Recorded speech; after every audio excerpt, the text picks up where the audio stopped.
అమెరికాలోని న్యూ ఒర్లాన్స్ నగరంలో ఒక ముస్లిం అమెరికన్ సిటిజన్ కొత్త సంవత్సరపు వేడుకలు జరుగుతున్న ప్రాంతంలో ఎక్కువగా జనాభా ఉన్న సెలబ్రేట్ చేసుకుంటున్న ప్రదేశంలో ట్రక్కును ఇష్టానుసారం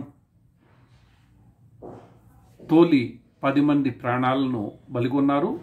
అతన్ని అడ్డుకోవడానికి అక్కడ భద్రతలో ఉన్న పోలీసులు కాల్పులు జరపగా ఆ వ్యక్తి చనిపోయారు. ఆ వ్యక్తి అమెరికన్ సిటిజన్ అయిన ముస్లింగా న్యూ ఒర్లాన్స్ పోలీసులు గుర్తించారు. ఆ ట్రక్కులో ఐసిస్ జెండాలు ఉన్నట్లుగాను ఈ మొత్తం వ్యవహారాన్ని తీవ్రవాద చర్యగా పేర్కొంటూ న్యూ ఒర్లాన్స్ పోలీసులు కేసు నమోదు చేశారు. ఇలా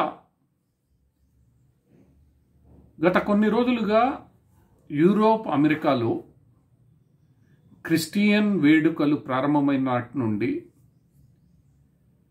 సంబరాలు జరుపుకుంటున్న గుమిగూడి ఉన్న ప్రజానీకం మీదకు కారును, ట్రక్కును తోలి ఆ సంబరాలను అడ్డుకునే ప్రయత్నం లేదా ఆ సంబరాల్లో పాల్గొనే వాళ్ళని చంపే ప్రయత్నం మనం గతంలో జర్మనీలోనూ చూసాము, యూరోప్లోని మరికొన్ని దేశాల్లోనూ చూసాము. ఇప్పుడు అమెరికాలోనూ ఈ సంఘటనను చూస్తున్నాం. ఈ సంఘటనలో పాల్పంచుకున్న వారందరూ ఒక మతానికి సంబంధించిన వారేనని దర్యాప్తు ఆయా దేశాల పోలీసులు జరిపిన దర్యాప్తులో స్పష్టమవుతోంది. వీరు ఈ క్రిస్టమస్ న్యూ ఇయర్ వేడుకలను కావాలనే ఎంచుకున్నారని, ప్రజలు ఎక్కువ సంఖ్యలో గుమిగూడి ఉన్న ప్రదేశాల్లోనే ఈ దాడులకు పాల్పడి ఎక్కువ మంది ప్రాణాలు బలి కొనేందుకే ప్రయత్నాలు చేశారనేది ఈ సంఘటనలన్నింటినీ పరిశీలిస్తే స్పష్టంగా తేలిపోతోంది. అమెరికాలో ఈ సంఘటన జరిగిన వెంటనే ప్రస్తుత అమెరికా అధ్యక్షుడు బైడెన్ సంఘటనను ఖండించి ఇలాంటి దాడులను సహించబోమని, సరైన చర్యలు తీసుకుంటామని ఆయన ప్రకటించారు. అయితే అమెరికాకు సరికొత్త అధ్యక్షుడిగా బాధ్యతలు చేపట్టబోతున్న డొనాల్డ్ ట్రంప్ ఈ విషయంలో మరో రకంగా స్పందించడం ఈరోజు గమనించాల్సిన విషయం. ఈ న్యూ ఒర్లాన్స్లో జరిగిన సంఘటనపై డొనాల్డ్ ట్రంప్ స్పందిస్తూ, అమెరికా కని విని ఎరుగని నేరస్తుల కన్నా భయంకరమైన నేరస్తులు ఈరోజు చట్ట విరుద్ధమైన ఇమిగ్రేషన్ కారణంగా, ముఖ్యంగా డెమోక్రాట్ల సహకారంతో ఈ చట్ట విరుద్ధమైన ఇమిగ్రేషన్ యంత్రాంగాన్ని ఉపయోగించుకొని దేశంలోకి చొరబడ్డారని, వారు ఎంతటి భయంకరమైన తీవ్రవాదులో నేటి సంఘటన స్పష్టం చేస్తోందని, భవిష్యత్తులో ఇలాంటి వారిని అమెరికాలోనికి రానియకుండా అడ్డుకునే ఇందుకు వీలుగా గట్టి చర్యలు తీసుకోవాలన్న తన సంకల్పాన్ని ఈ సంఘటన మరోమారు మరింత పటిష్టపరుస్తుందని ఆయన పేర్కొన్నారు. ఇలా యూరోప్లోనూ, రష్యాలోనూ, ఇప్పుడు అమెరికాలోనూ జరుగుతున్న ఈ సంఘటనలు ఊహించని సంఘటనలు కాదు.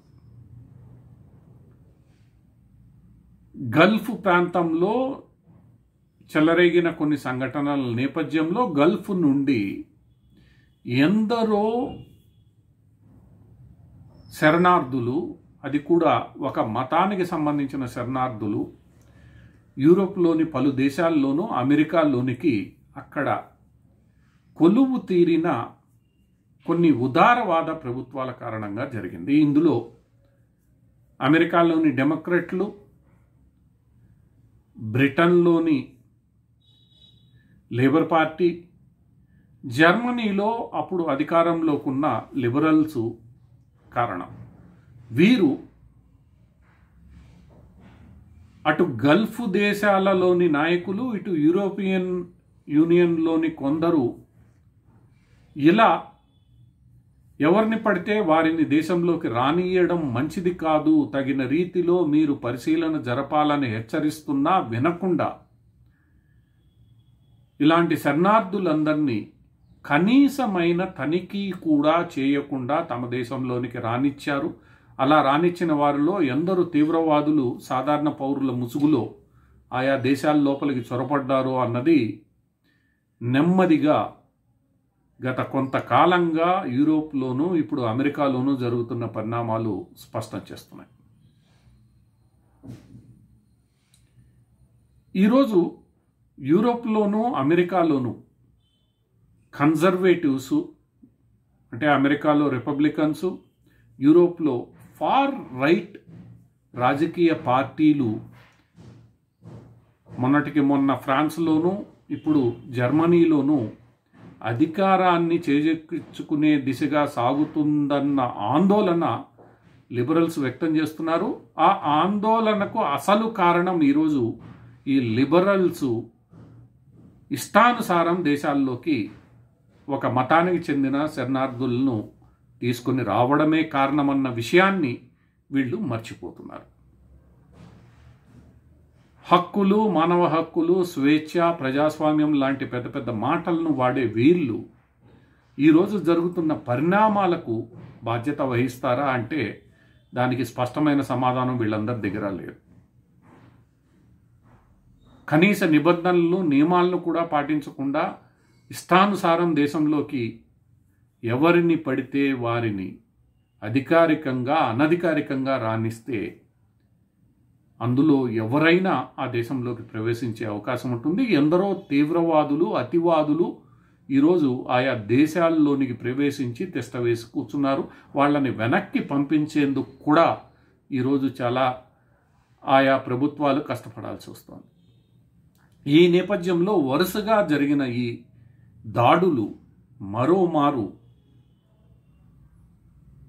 ఇష్టానుసారం వ్యవహరిస్తే ఏం జరుగుతోందో స్పష్టం చేస్తోంది. ఇదే విషయాన్ని ఒకనాడు సౌదీ విదేశాంగ శాఖ మంత్రి, ఖతర్ విదేశాంగ శాఖ మంత్రులు కూడా స్పష్టం చేశారు. ఈరోజు మీరు మీ ఇష్టం వచ్చినట్లు అందరినీ శరణార్థులుగా తీసుకుంటున్నారు, హక్కులు, మానవ హక్కుల గురించి ఎక్కువగా మాట్లాడుతున్నారు, కానీ దీని యొక్క భవిష్యత్తు పరిణామాలు ఎలా ఉంటాయో వాటన్నింటినీ భరించిన మాకు తెలుసు, మీకు తెలుసుకోవడానికి సమయం పడుతుంది, మాతో మీరు హక్కులు వీటి గురించి మాట్లాడొద్దని వాళ్ళు బహిరంగంగానే స్పష్టం చేశారు. ఈరోజు యూరోప్లోని నాయకులకు, అమెరికాలో ఉన్న కొంతమందికి ఇంకా జ్ఞానోదయం కలగడం లేదు. ఇప్పటికైనా ఈ మొత్తం వ్యవహారంపై అన్ని దేశాలు జాగ్రత్తగా వ్యవహరించాలి. భారతదేశంలో కూడా ఈరోజు బంగ్లాదేశ్ పరిణామాల కారణంగా ఎన్నో ఇబ్బందులు తలెత్తుతున్నాయి.